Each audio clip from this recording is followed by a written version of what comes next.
एक ही श्लोक में सच्चिदानंद रूपाया विश्वोत्पत्त्यादि हेतवे तापत्रय विनाशाय श्री कृष्णाय वयम नमः, एक ही श्लोक में ईश्वर के स्वरूप का वर्णन हुआ है, ईश्वर की ताकत का वर्णन हुआ है और ईश्वर की कृपा का वर्णन हुआ है। तापत्रय विनाशाय, देह से उत्पन्न दुख, देवताओं के द्वारा दिए हुए आकस्मिक दुख, प्राणियों के द्वारा जो प्राणियों को दुख होता है, वह दुख, तीन प्रकार के दुख होते हैं, दैहिक, दैविक, भौतिक। परमात्मा की कृपा से ये तीनों दुख नष्ट हो जाते हैं। तापत्रय विनाशाय श्री कृष्णाय वयम नमः, ऐसे सबके अंतःकरण में विराजमान परमात्मा रूपी श्री कृष्ण को हम नमस्कार करते हैं।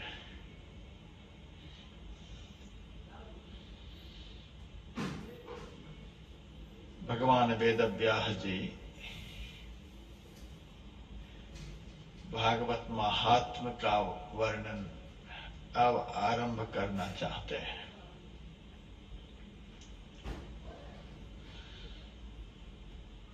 नैमिषारण्य क्षेत्र में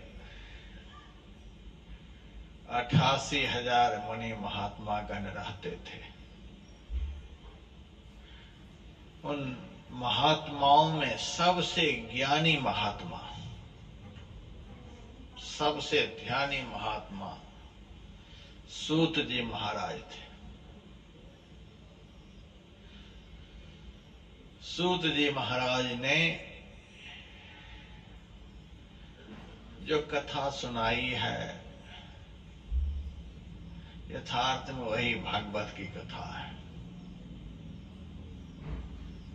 सूत जी महाराज से 88,000 मुनि महात्माओं का मुखिया सौनक जी महाराज थे। सौनक जी महाराज ने पूछा है, हे सूत जी, आपके अंदर जो ज्ञान है करोड़ों सूर्य के समान है। आपके अंदर भक्ति, आपके अंदर वैराग्य जो है उसका कहीं अंत नहीं दिखता है। ज्ञान, वैराग्य, भक्ति के समुद्र आप हैं। आप कान के लिए जो रसायन स्वरूप भगवान की कथा है, वह कथा मुझे सुनाइए। एक रसायन तो लोग मुंह के माध्यम से पीते हैं तो शरीर बलवान होता है, और एक रसायन भगवान की कथा है, जिस कथा को कान के माध्यम से भक्त लोग पीते हैं। कान के माध्यम से ग्रहण में आने वाली जो भगवान की कथा है, उस कथा के श्रवण से, उस कथा का पान करने से आत्मबल बढ़ता है। मुंह के माध्यम से जो रसायन का पान किया जाता है, उससे शरीर बलवान होता है, और कान के माध्यम से जो भगवान की कथा सुनी जाती है, उससे आत्मबल बढ़ता है, आत्मा बलवान होती है। मेरे कान के माध्यम से आत्मा को बलवान बना देने वाली जो भगवान की कथा है, कृपा करके सुनाइए। चिंता मणिर्लोक सुखं सुरद्रुः स्वर्ग संपदाम प्रयच्छति गुरुः प्रीतो वैकुंठं योगी दुर्लभम महाराज, चिंतामणि एक पत्थर है, यदि किसी को प्राप्त हो जाए संसार का सुख मिल जाएगा। चिंतामणि में इतनी ताकत है, यदि किसी के पास हो जाए, किसी को मिल जाए, तो दुनिया की किसी चीज की कमी नहीं रहेगी। लेकिन मेरा विश्वास है कि पूरी दुनिया में किसी के पास नहीं है। वह मणि यदि होती तो सबकी चिंता ही दूर हो जाती। किसी के पास वह मणि नहीं है। लेकिन सौनक जी कहते हैं, यदि चिंतामणि किसी के पास हो जाए तो संसार का सुख मिल जाएगा। सुरद्रुह स्वर्ग संपदाम, कल्प वृक्ष यदि किसी को मिल जाए तो उसकी छाया में बैठ करके जो मन में कल्पना करेगा वह हो जाएगा। तो कल्प वृक्ष ज्यादा से ज्यादा धरती से लेकर स्वर्ग तक का सुख दे सकता है।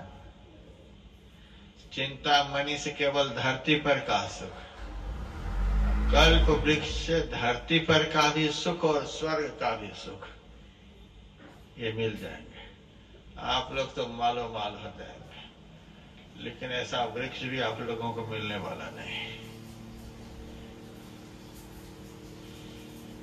मिल जाता उस वृक्ष के ऊपर तो पता नहीं चीन अटैक करता कि अमेरिका अटैक करता कि रूस अटैक करता।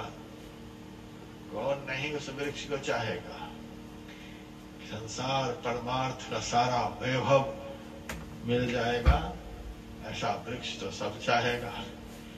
चिंतामणि भी यदि किसी के पास हो जाए तो उस आदमी के ऊपर सारी दुनिया के राष्ट्रपति अटैक कर देंगे,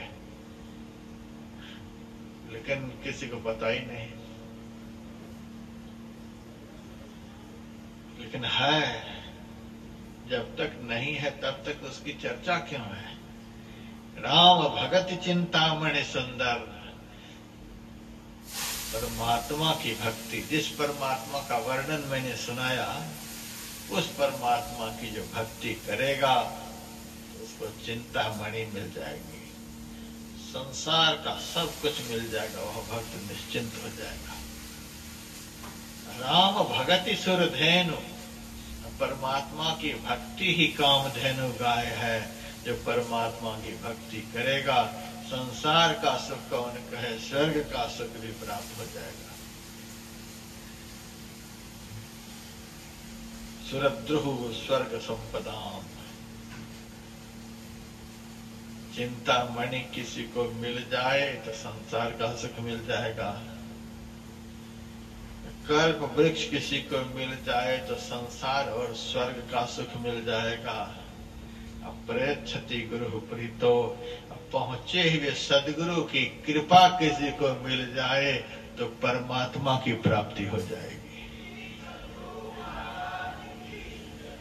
योगियों के लिए भी दुर्लभ है परमात्मा का दर्शन करना, ईश्वर का दर्शन करना। ईश्वर का दर्शन सदगुरु की कृपा के बिना कोई भी नहीं करा सकते हैं। सौनक जी कहते, प्रच्छति गुरु प्रीतो वैकुंठन योग दुर्लभम। आपके जैसे सदगुरु यदि कृपा कर दे तो योगियों के लिए भी जो दुर्लभ है वह परमात्मा का दर्शन सुलभ हो जाएगा। महाराज, आप तो परमात्मा का दर्शन कराने वाले सदगुरु हैं, तो आप दया करके उस परमात्मा की कथा हमको सुनाइए। परमात्मा की कथा के श्रवण से क्या होता है। सूत जी महाराज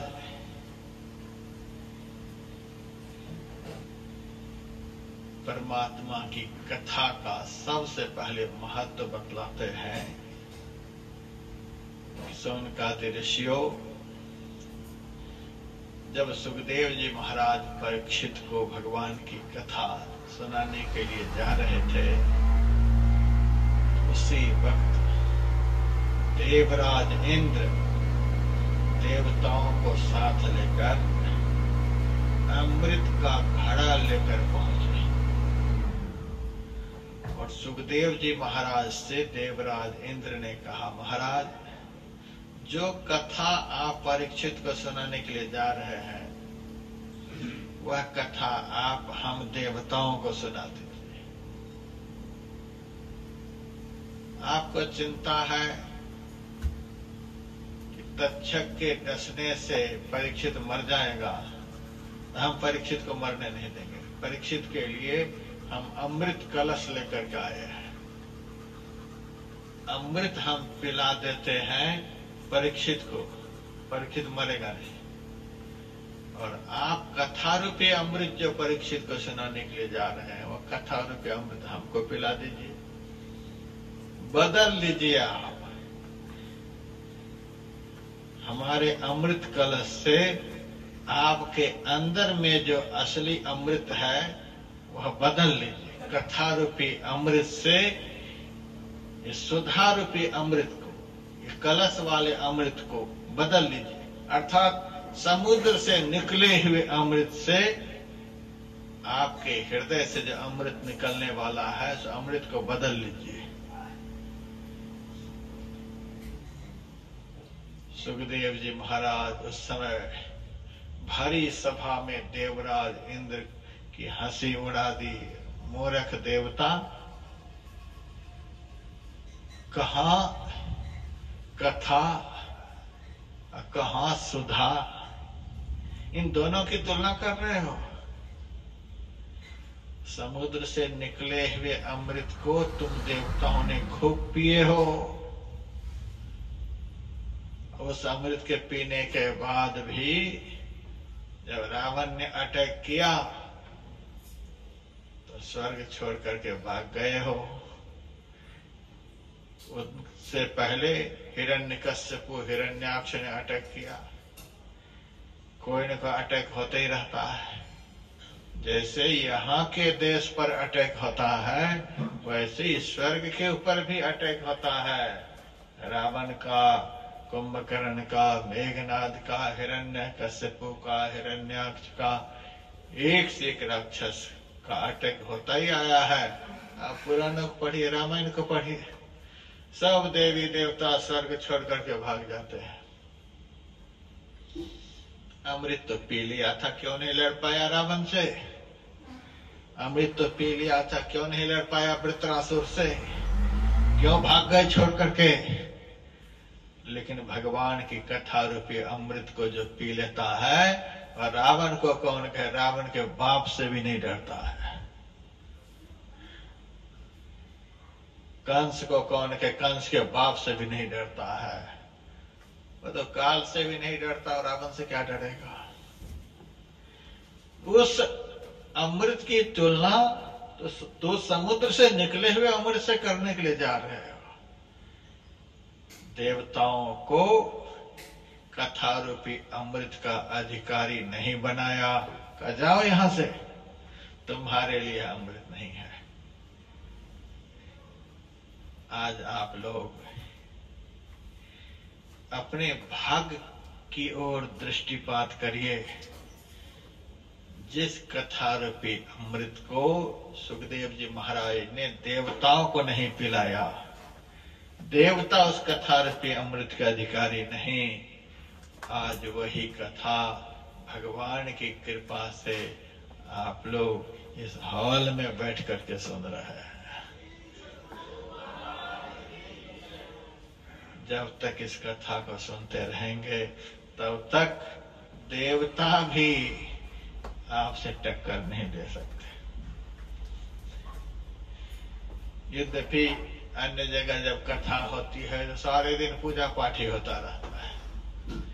यजमान परेशान हो जाता है पूजा करवाते करवाते, पंडित जी भी परेशान, दिन भर मंत्र बोलते रहते हैं, मंत्र बोलते रहते हैं। कथा तो थोड़ी देर होती, सारे दिन पूजा ही होती है। मैंने पहले कह दिया, पूजन प्रकरण जो है बहुत सूक्ष्म होना चाहिए। कौन पंडितों को बुला करके पूजन करवा कर सुखदेव जी महाराज कथा शुरू किए थे? सूत जी महाराज कथा शुरू किए थे, मैत्रेय जी महाराज विदुर जी को कथा सुनाए थे, काकभूषण गरुड़ जी को कथा सुनाए, शिव जी पार्वती जी को सुनाए, किस पंडित जी को बोला करके। है कहीं यह प्रकरण कि पहले ये सब हुआ था उसके बाद कथा शुरू। लेकिन कलयुग में जो थोड़ा सा ऐसा हो जाता है, सबसे ज्यादा कथा श्रवण में देवता ही विघ्न करते हैं। देवता भक्त के मनोरथ को सिद्ध नहीं होने देते, ग्रह परेशान करते हैं। इसीलिए थोड़ा सा सूक्ष्म पूजन देवताओं को खुश करने के लिए महाराज 7 दिनों तक विघ्न नहीं करना। ग्रहों को भी खुश करने के लिए आपकी पूजा हम करते हैं और आप विघ्न डालोगे, अच्छा लगेगा? आप विघ्न नहीं डालना। तो बहुत सूक्ष्म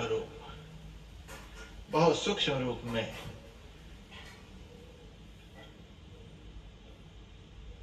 आडंबर बहुत कम होना चाहिए कथा में, और ज्ञान का प्रसंग ज्यादा से ज्यादा सुनना चाहिए कथा में।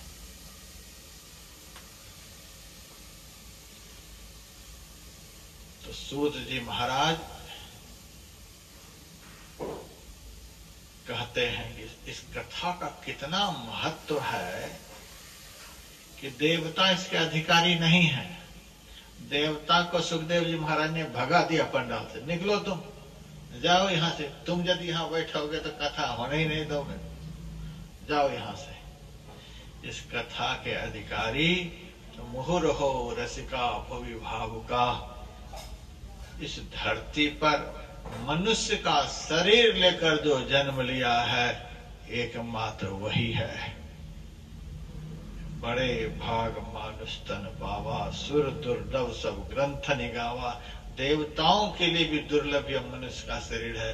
इसलिए दुर्लभ है कि देवता भगवान की कथा रूपी अमृत का पान नहीं कर सकता, यह पान यह मनुष्य ही कर सकता है। इसीलिए बड़े भाग मानुष तन पावा। आपके भाग्य में भगवान ने कथा को सुनिश्चित किया है। मर करके आप स्वर्ग चले भी जाएंगे और भोग तो बहुत मिलेगा, लेकिन भजन नहीं मिलेगा, भगवान की कथा नहीं मिलेगी। जहाँ भगवान की कथा सुनने के लिए नहीं मिले वहां जाकर आप क्या करेंगे? भगवान ने कहा, मद भक्ता यत्र गायन्ति तत्र तिष्ठामि नारद। हे नारद, जहाँ मेरा भक्त मेरा गुणगान करता है मैं वहीं पर निवास करता हूँ। इस कथा का ऐसा महत्व है कि भगवान का भी यहाँ निवास है। कथा क्रम में आप लोग सुनेंगे, जब सनकादि ऋषि नारद जी को कथा सुना रहे थे, उसी वक्त अपने पार्षदों के साथ भगवान प्रकट हो गए। भगवान ने सनकादि ऋषि से कहा, सनकादि ऋषि मैं यहाँ कहाँ रहूं, आप बताइए। सनकादि ऋषि ने कहा, आप इसे भागवत में प्रवेश कर जाइए, आप भागवत में निवास करिए। जहाँ भगवान आपकी कथा हो आप वहीं पर निवास करिए। फिर कहा, और कोई वरदान मांगने की इच्छा हो मांग लीजिए। सनकादि ऋषि ने कहा, हम तो फकीर हैं, हम तो महात्मा हैं, क्या दुनिया की चीज आपसे मांगे। आप देना चाहते हैं तो वरदान में दीजिए।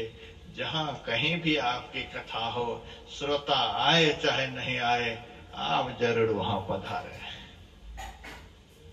कितना यह महत्वपूर्ण कार्य है। भगवान जहाँ पधारते हैं वहां का वातावरण कितना पवित्र हो जाता है, सुंदर हो जाता है। इतने लोग यदि और चौराहे पर खड़े हो जाएं तो कितना शोरगुल होगा। कहीं बारात में चले जाएं तो कितना शोरगुल होगा।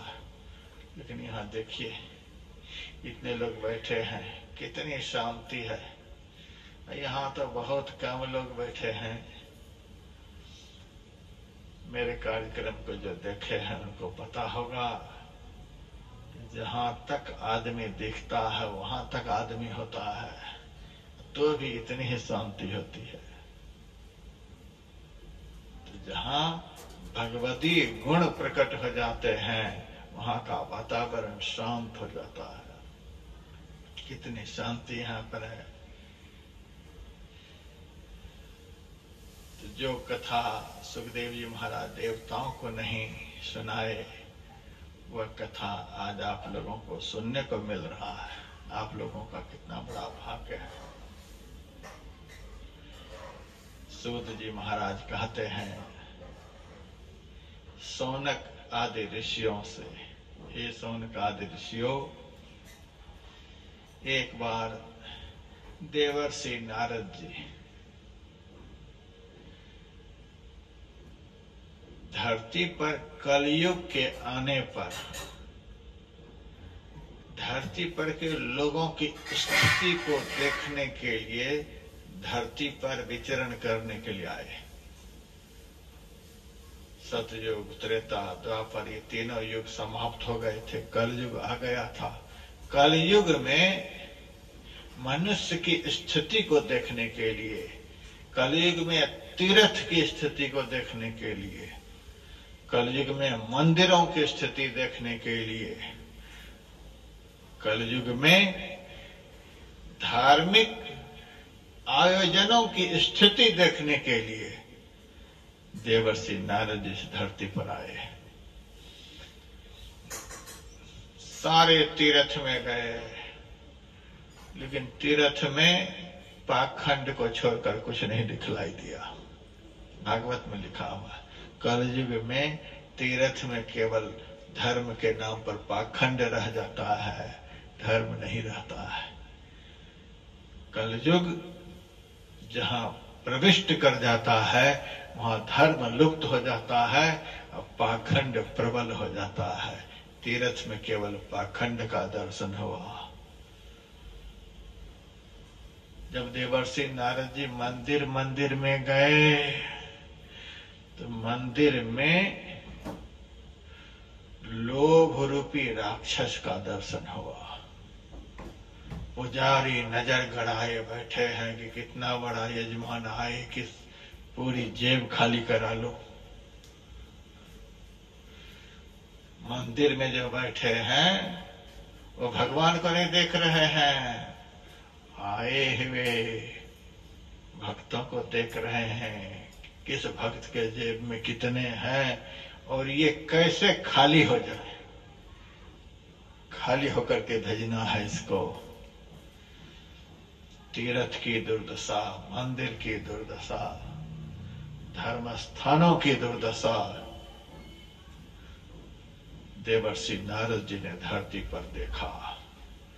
ब्राह्मणों की दुर्दशा, साधुओं की दुर्दशा।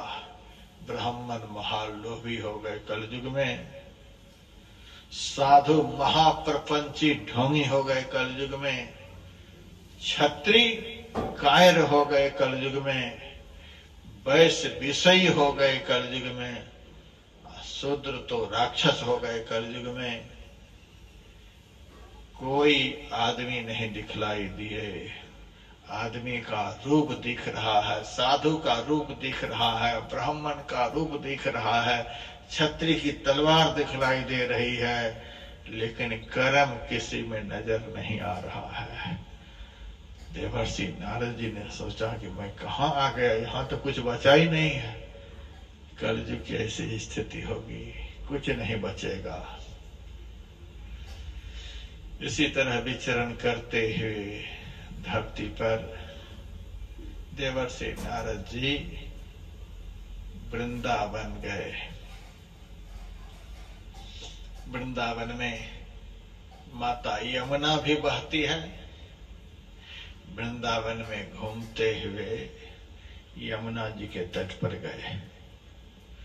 यमुना जी के तट पर एक बड़ा ही विलक्षण दृश्य का दर्शन हुआ। वह क्या दर्शन हुआ? एक परम सुंदरी नवयुवती यमुना जी के किनारे बैठी हुई थी। उस युवती के सामने दो पुरुष जो अत्यंत वृद्ध अवस्था में, सिर के बाल सफेद हो गए थे, दांत सब झड़ गए थे, देह में झुर्रियां पड़ गई थी, लेटे हुए थे। चारों ओर से और भी बहुत सारी सुंदरियां बैठ करके उस परम सुंदरी नवयुवती को पंखा झेल रही थी। देवर्षि नारद जी के मन में वह दृश्य बड़ा विचित्र है, और वह परम सुंदरी नवयुवती जोर जोर से रो रही थी। सब पंखा झेल रहे हैं तो भी उनका रोना धोना बंद नहीं हो रहा था। संत हृदय नवनीत समाना, मक्खन से भी कोमल संत का हृदय होता है। देवर्षि नारद जी को दया आई और चले गए। परम सुंदरी नवयुवती से पूछा कि देवी आप कौन हो, कहां से आई हो, आपका नाम क्या है? आपके सामने दो वृद्ध पुरुष लेटे हुए हैं, इन दोनों का क्या नाम है? चारों ओर से सुंदरियां जो पंखा जल रही हैं, इन सब का नाम क्या है? ये सब कौन है? परम सुंदरी नवयुवती कहती है, मेरा नाम भक्ति है और मैं भगवान के पास से आई हूं। मैं वैकुंठ से यहाँ आई हूं। भगवान ने मुझे भक्तों का पोषण करने के लिए भेजा था। इन बातों को थोड़ा सा आप लोग समझिएगा। मैंने पहले बतलाया था, भक्ति भक्त भगवंत गुरु चतुर नाम बपु एक। यह अब आप लोगों को भक्ति का दर्शन कराने के लिए जा रहा हूं। पहले ईश्वर तत्व का दर्शन कराया गया। ईश्वर कौन, ईश्वर में सामर्थ्य क्या, ईश्वर की कृपा होने से क्या हो सकता है। पहले ईश्वर तत्व का वर्णन हुआ, अब भक्ति तत्व का वर्णन सुनिए। भक्ति कहती है कि मैं आई हूं वैकुंठ से, भगवान के पास से, भक्तों का पोषण करने के लिए। भक्तों का पोषण धन से नहीं हो सकता है, भक्ति से ही हो सकता है। अब भगवान के पास से, भगवान से जिसका सीधा संबंध हो उसी को भक्ति कहते हैं। तो मैं वहां से आई हूं, मोक्ष धाम से, वैकुंठ से, भगवान के पास से आई हूं। अब देखिए भक्ति का निवास कहाँ है, भक्ति रहती है कहाँ। उस भक्ति से जो संबंध स्थापित करेगा वो कहाँ पहुंचेगा, थोड़ा विचार करिए। महाराज मैं वैकुंठ से आई हूं, सब जगह विचरण करती हुई यहाँ आई हूं। नारद जी ने कहा, कहाँ कहाँ विचरण करके आई हो? सबसे पहले तो मैं द्रविड़ देश में गई, फिर वहां से महाराष्ट्र आई, फिर कर्नाटक आई, और उसके बाद गुजरात आई, और गुजरात के बाद यहाँ पहुंच गई हूँ। देखिए भक्ति कहाँ कहाँ से आई हुई है। भक्ति का मूल निवास भगवान के पास, वहां से भक्ति आई। सबसे पहले द्रविड़ देश, द्रविड़ का अर्थ होता है हृदय। भक्ति कहाँ प्रकट होती है? वक्ता के माध्यम से भक्त के हृदय में। भक्ति बाहर में नहीं प्रकट होती है। भक्ति यदि बाहर हो गई तो बाहर की भक्ति को पाखंड कहते हैं, आडंबर कहते हैं। भक्ति तो हृदय में प्रकट होती है, उसके बाद भक्ति कहती है मैं कर्नाटक आई। कर्नाटक का मतलब क्या है? कर्नाटक का अर्थ यहाँ कान, द्रविड़ का अर्थ हृदय। कान के माध्यम से ही भक्ति हृदय में पहुंचती है। अभी कान के माध्यम से भक्ति की चर्चा सुन रहे हैं। कान के माध्यम से भक्ति प्रवेश हो रही है आपके हृदय में। उसके बाद आप लोग देख कहाँ रहे हैं? मेरी तरफ। जहां से भक्ति निकल रही है उस तरफ आप देख भी रही है। देखते हुए कथा का श्रवण करना चाहिए। इधर उधर देखने लग जाएंगे तो फिर खेल खत्म है। जहां से कथा की धारा निकले उसी तरफ ध्यान रहे। आंख को महाराष्ट्र कहा गया, कान को कर्नाटक कहा गया। आंख के माध्यम से, कान के माध्यम से भक्ति भक्त के हृदय तक पहुंचती है। तो यहां तक तो मैं सही सलामत रही। कर्नाटक पहुंच करके, महाराष्ट्र पहुंच करके, गुजरात जैसे गई कि मैं भी बूढ़ी हो गई। गुजरात का मतलब क्या है? गुजरात का मतलब आलस्य, प्रमाद। इतने ही लोग 7वें दिन तक नहीं रहेंगे, बहुत लोग हो जाएंगे 7वें दिन तक। लेकिन आज बहुत कम लोग हैं। क्यों? अरे अभी तो 7 दिन पड़े हैं, निमंत्रण तो मिल ही गया है आने के लिए, जगह जगह पोस्टर लग ही गया है। अभी 7 दिन पड़े हैं, 2 दिन के बाद सुन लेंगे, 4 दिन के बाद जाकर के सुन लेंगे। अब बहुत लोग फैमिली प्लान बनाते रहेंगे, सुन लेंगे और सुनते सुनते कथा खत्म हो जाएगी और हम हरिद्वार चले जाएंगे। ये प्लान जो बनाते रहते हैं, अच्छा सुनेंगे, अभी तो 7 दिन है, 7 दिन है। ऐसी वृत्ति जो है, ऐसा जो मानव के जीवन में प्रमाद आ गया है, नीच कर्म को, निकृष्ट कर्म को आदमी तुरंत कर लेता है। जिस कर्म से आदमी का कल्याण होगा उस कर्म के लिए बहाना बनाते रहता, अच्छा कर लेंगे। इस तरह की आलस्यमयी वृत्ति का ही नाम गुजरात है। वहां मैं भी जाकर के जीर्ण हो गई। और देवर्षि नारद जी क्या कहूं, मेरे सामने दोनों बेटे लेटे हुए, देखने में कैसे लगते हैं? अत्यंत वृद्ध, मैं नवयुवती, माँ नवयुवती, बेटे इतने बूढ़े। उस माँ को क्यों नहीं चिंता होगी? कितना दुख होगा माँ को, विचार करिए। नारद जी ने कहा कि पहले से ही तीनों का यही नक्शा था। भक्ति का नहीं, मेरे बेटे भी नवयुवक थे, मैं भी नवयुवती थी, तीनों बिल्कुल तरुण होकर के भगवान के पास आई। लेकिन इस कलयुग के मानवों ने हम लोगों को बुढ़ा बना दिया, बुढ़ी बना दिया। कलयुग के लोग करते कुछ नहीं, केवल भक्ति का नाटक जो करते हैं।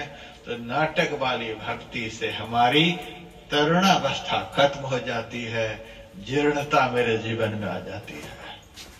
आडंबर, मनोरंजन बच गया भक्ति के नाम पर। असली भक्ति तो लुप्त हो गई, भक्ति के नाम पर आडंबर रह गया है। तो भक्ति के आडंबर को देख करके हमारी तरुणावस्था लुप्त हो गई, मेरे बेटे वृद्ध हो गए। और महाराज चारों तरफ जो पंखा झेल रहे हैं, जानते हो कौन है? किसी का नाम गोदावरी है, किसी का नाम गंगा है, किसी का नाम यमुना, सरस्वती, गोमती।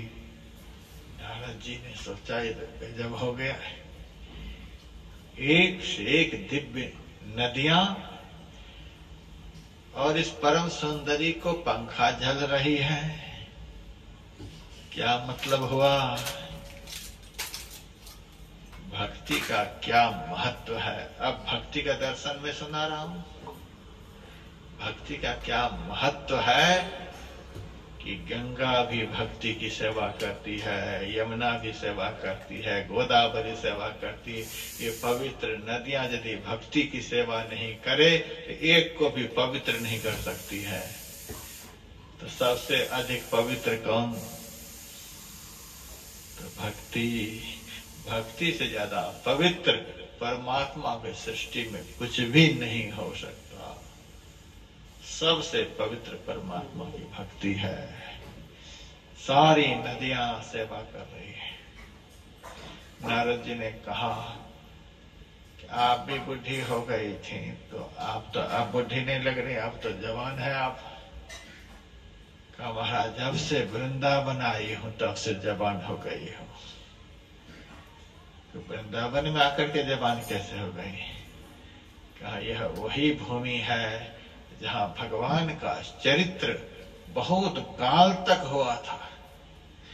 जहां भगवान का चरित्र होता है, जहां भगवान की लीला होती है, वह स्थान वृंदावन के समान हो जाता है। भले ही यह स्थान जम्मू के अंदर है, आरसपुरा के आसपास है, लेकिन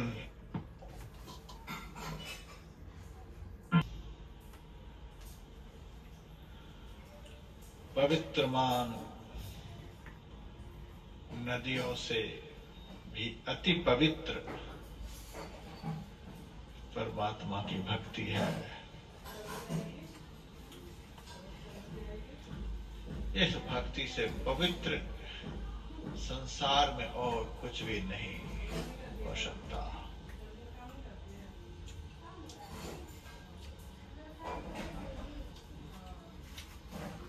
और जहां भगवान का चरित्र होता है, भगवान की लीला कथा होती है, वह स्थान कोई भी किसी भी नाम से क्यों न हो, लेकिन जब तक कथा होती है तब तक वह स्थान वृंदावन कहलाता है।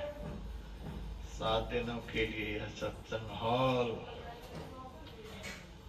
वृंदावन के समान है। और आप लोग वृंदावन धाम में निवास कर रहे हैं।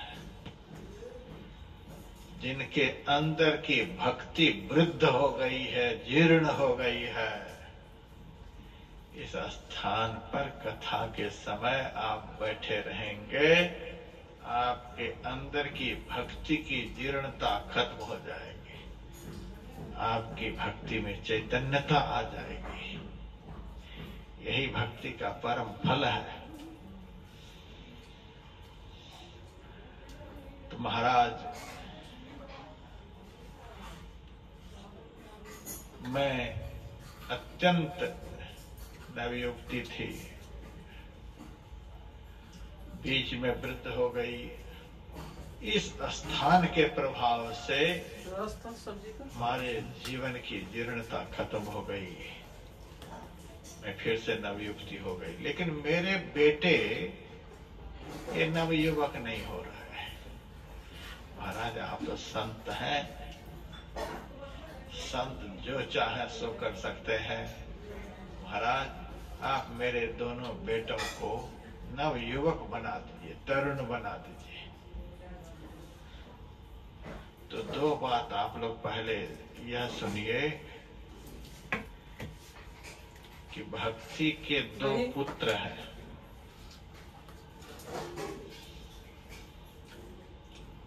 और उन पुत्रों का नाम है ज्ञान और वैराग्य। भक्ति ही बतलाई नारद जी को। ये दोनों मेरे बेटे हैं, एक का नाम ज्ञान है, एक का नाम वैराग्य है। अब बताइए ज्ञान कहाँ से प्राप्त होगा? पुस्तक से? कदापि नहीं। पुस्तक का ज्ञान प्राप्त करके दुनिया के लोग बैठे हैं, अपने भी पागल बन रहे हैं, दुनिया को भी पागल बना रहे हैं। बिना भक्ति का ज्ञान हो ही नहीं सकता है। ज्ञान की परिभाषा है ज्ञानान मोक्ष मोवाप्नोति तस्मात् ज्ञानम परात् परम। जिससे मोक्ष मिल जाए, जिससे अखंड सुख प्राप्त हो जाए, जिससे मानव का परम कल्याण हो जाए, उसी का नाम ज्ञान है। ऐसा ज्ञान भक्ति से ही प्राप्त होता है। और वैराग्य भी भक्ति का ही पुत्र है। घर छोड़ने से वैराग्य नहीं हो जाता, कमंडल दंड पकड़ लेने से वैराग्य नहीं हो जाता।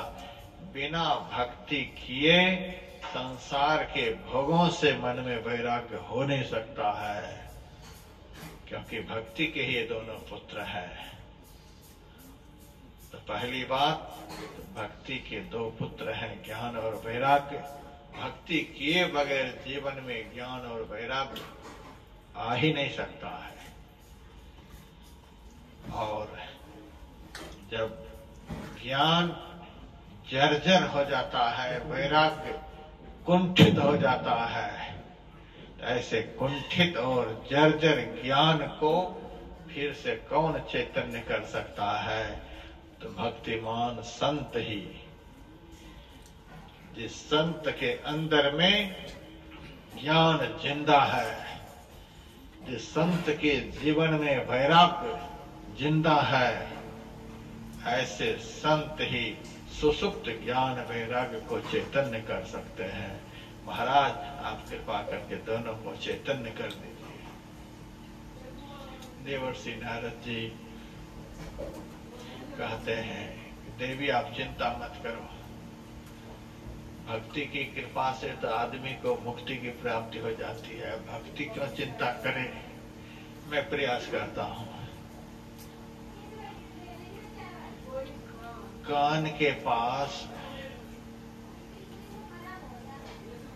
देवर्षि नारद जी गए, ज्ञान वैराग्य जो लेटा पड़ा था उसके कान के पास गए, गीता सुनाए तो भी दोनों जगह नहीं, पुराण सुनाए तो भी नहीं जगे, उपनिषद सुनाए, वेद सुनाए, बहुत कुछ सुनाए, लेकिन दोनों पुरुष जगे नहीं। अब तो देवर्षि नारद जी को बड़ी चिंता हुई, इतने धर्म ग्रंथ सुना दिए तो भी जगे नहीं। इसका क्या मतलब है? सारी दुनिया के शास्त्रों को पढ़ लेने पर भी मुक्ति प्रदायक ज्ञान जागृत हो नहीं सकता है। सारी दुनिया को छोड़ देने के बाद भी संसार के भोगों से मन में वैराग्य उत्पन्न हो नहीं सकता है। जब तक संत के मुखार बिंद से भगवंत के पावन चरित्र को कोई नहीं सुनेगा, तब तक ज्ञान वैराग्य जागृत हो नहीं सकता है। इसीलिए सब कुछ सुना दिए तो भी ज्ञान वैराग्य नहीं जगा।